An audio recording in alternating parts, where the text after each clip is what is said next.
Hi, my name is Simone Coleman. I am a behaviour specialist and trainee educational psychologist from Dublin.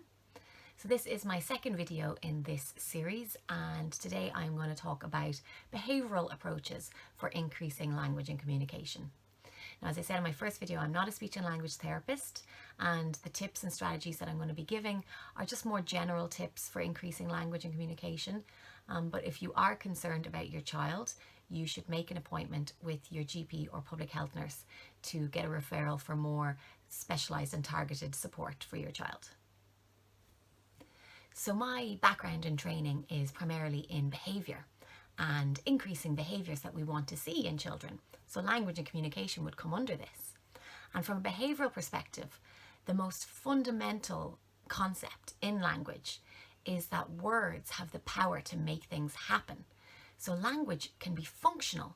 So this means that it can meet the needs and wants of the child. They can use their words to get what they want in their environment.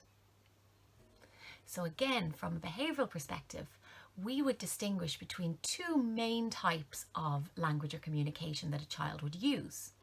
The first is what we would call a mand, and the second is what we would call a tact. So a child can be manding or they can be tacting. So a mand, and just think of that as a shortened way of saying demand or command. A mand is language that a child uses to gain access to something, to get something that they want. So for example, they might be looking at juice and say juice because they want it, or they might be looking at a biscuit and say biscuit because they want the biscuit, or maybe they'd say ball or swing. So it's all based on their motivation. It's something that they want, and that's why they're using the word to get access to it. A tact, on the other hand, is simply the child just labelling things that they see but don't necessarily want. So they could be looking through a book and they could point at a cat and say cat, or car, or bus, and they're just simply labelling what it is they see around them. But it's not based on their motivation or anything that they want, they're just labelling what they see. And it's important to point out that before you try and teach your child to mand for things, that you have heard them use words before, maybe not functionally, but you've heard them possibly echo what they hear on TV or something, and that they actually have the ability to form those words and express vocally words in that manner. Because the child obviously has to have the ability to express themselves verbally before you try and teach them to use language functionally. And this will be common with children with suspected autism, that they might repeat words that they hear on TV or words that they hear around them, but they're not using language functionally. Okay, so now some tips on how you go about setting up a session to try and teach a child to mand. So first, you want to make sure that their motivation is strong. So wait for the child to show an interest in something. 2, you then want to withhold that desired object that they have motivation for and verbally model the word. So for example, juice, juice. 3, you then want to wait for the child to copy or echo this verbalization or make some sort of an approximation or an attempt at the word. And you can continue trying to build motivation for the object by moving it forward and back and continue to verbally model the word. 4, you want to immediately reward the child with the desired object when any attempt to say it is made. And you want to provide lots of praise and encouragement for doing so, so that that really reinforces them using the word and the language.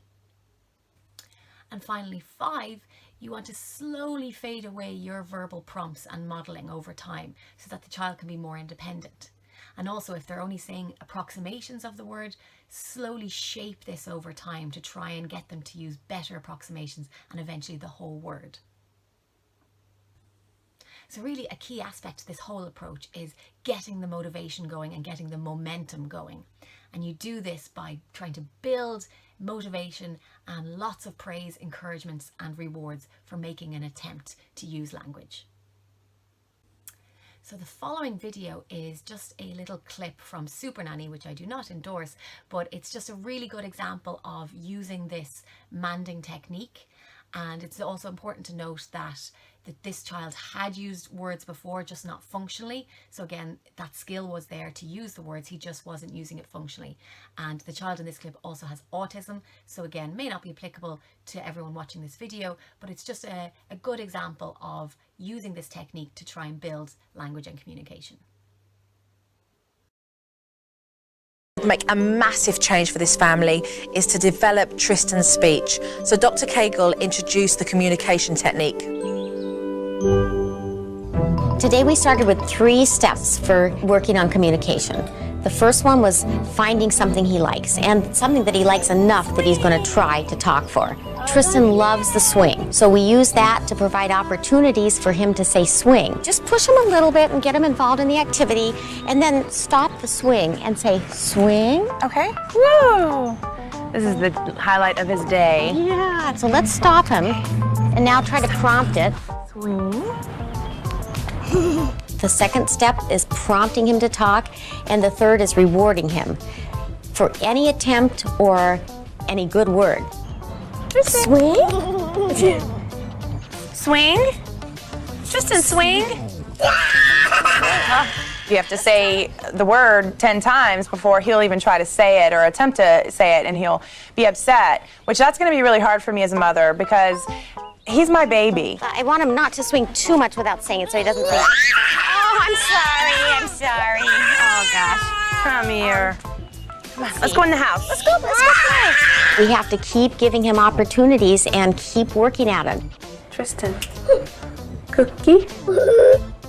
Cookie. Look. It'd be like you're betraying me, you know? The important thing is that if he does get upset and is trying other things like crying, that they don't give it to him. I know, this is the hardest part. The first few words are the hardest. He's pretty upset. Here, look at me. You want to do everything to keep your kids happy, but, you know, the only thing is he won't learn to talk that way. He's got to... Yeah. We've got to teach him the words to say and that this doesn't work anymore. Because we don't want him to be 21 doing that. No, definitely not. Deirdre did a great job. I felt like it was very difficult for her to see him cry. But he has to learn that if he cries, it's not a good way to communicate. Tickle, tickle, tickles. Tickle, tickle, tickles. Tickle? It's important that he learns that he's got to try to say the word in order to get the item that he wants. Tickle. Tickle.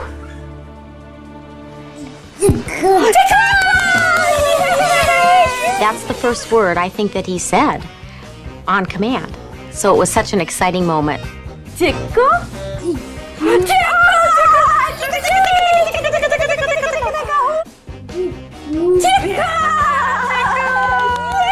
I think he's laughing and saying it because he knows what he's gonna get. I started crying. I was like, oh my goodness. My son has it in him. And if he has it in him, I am all for bringing out his potential. Got a little frustrated at the beginning, but this, you know, now he's gonna get it slowly, you know, early. So as can be seen in that video, it's all about building that momentum and making sure your child has strong motivation for the item or activity you're trying to get them to say. And then just having a little bit of patience and persistence with it. But if your child is becoming upset or frustrated, move on to something different. And it's also important to say that for a child who's never made any verbal attempts or any vocalizations, it's important that they have some method of communicating their wants and needs, because without any method of communicating, a child can become very, very frustrated. So you can look into alternative methods of communicating. There can be things called PEX books, which is exchanging pictures, or you can get apps on a tablet or an iPhone, or there's also for maybe children who have other disabilities or impairments, possibly sign language or a tactile book with some method of communicating with others around them so that they don't become frustrated or overwhelmed with an inability to communicate. So I hope you found some of those behavioural approaches to increasing language and communication helpful, and thank you very much for listening.